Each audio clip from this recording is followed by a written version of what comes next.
দিব, তুমি কেন আসো নাই, ঠিক আছে?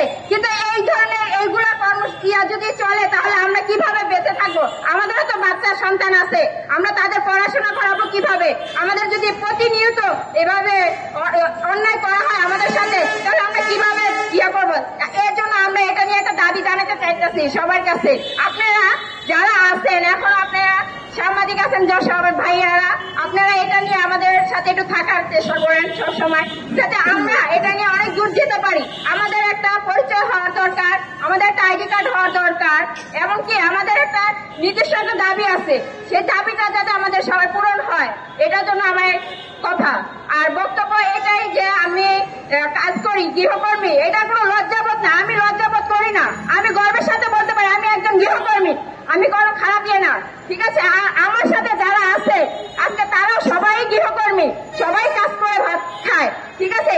আর ছুটি কাউকে দিতে চায় না। আজকে যে সময়টা আমরা এখানে আসবো, আমাকে ছুটি দিতেই চায় না, আমি বাধ্য হয়ে আজকে আমি কাজে যাই নাই, এতে কালকে আমি যাবো, আমাকে অনেকগুলো কথা বলবে, আমাকে এখান থেকে হয়তো ইয়ে করে দিতে পারে যে তুমি কাজে আর আসো না, তোমার বেতন দেবে না। আমার আমি একটা ইয়েতে শিকার, কারণ আমি কোরবানিতে ঈদের দিন আমাকে রাতে 10টা পর্যন্ত কাজ করায় সে আমাকে বেতন দেয় নাই। আমি 17 দিনের বেতন পাই, সেই বেতনটা আমাকে এখনো দেয় না, আটকা রাখছে, বলছে তুমি কেন চলে যাচ্ছ? আমি বলে গেছি আমি দেশে যাবো, 1 সপ্তাহ ছুটি, সেখানে আমাকে ছুটি দেয় নাই, আমি না পাই কেন গেলাম, তার জন্য আমার বেতন এখনো দেয় নাই। তো এটার জন্য কি আমরা ন্যায্য ইয়া না? সমাজে তো আমি এটা অবৈধ আমাদের তো আইন তো নাই, যদি আজকে আইন থাকতো তাহলে আমার এটা সবাই তো ইয়া করতে পারতো। এগুলো আমি বক্তব্য শেষ করলাম। ধন্যবাদ রেখাপুকে।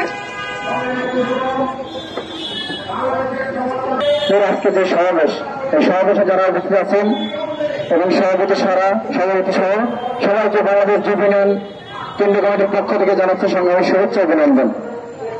আপনারা যারা গৃহকর্মী আছেন, আমরা জানি সবাই বাংলাদেশের সবচেয়ে নিপীড়িত নিয়োজিত মানুষ হল এই নারী সমাজ। আমরা যখন গৃহ শ্রমিকের কাজ করি, বাসায় যখন গৃহ শ্রমিকের কাজ করি, যখন মালিকের কাছে নির্যাতন হোক, মালিকের কাছ থেকে নির্যাতন হওয়ার পরে যখন বাসায় যাই, বাসায় যাওয়ার পরে আমরা হাজবেন্ডের কাছে নির্যাতন হই। এই কারণে বাংলাদেশের যে নারী সমাজ আছে, সেই নারী সমাজকে আজকে জাগ্রত করে তুলতে হবে।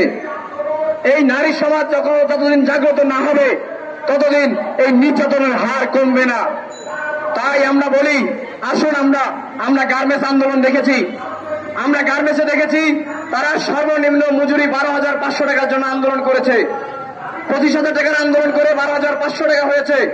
আমরা একটা আন্দোলন গড়ে তুলি, যেই আন্দোলনে বাংলাদেশ এই গৃহ শ্রমিকরা সর্বনিম্ন মজুরি তাদের নিম্নতম 12,000 টাকা থাকবে, শ্রমিক হলেই 12,500 টাকা মজুরি থাকবে, সেই আন্দোলন আমরা গড়ে তুলি। আপনারা জানেন এই বাংলাদেশে যেখানে সেখানে নারীদের উপর নির্যাতন হয়, এই গৃহ শ্রমিকরা যখন বাসায় কাজ করে এই শ্রমিকদের উপর নির্যাতন হয়।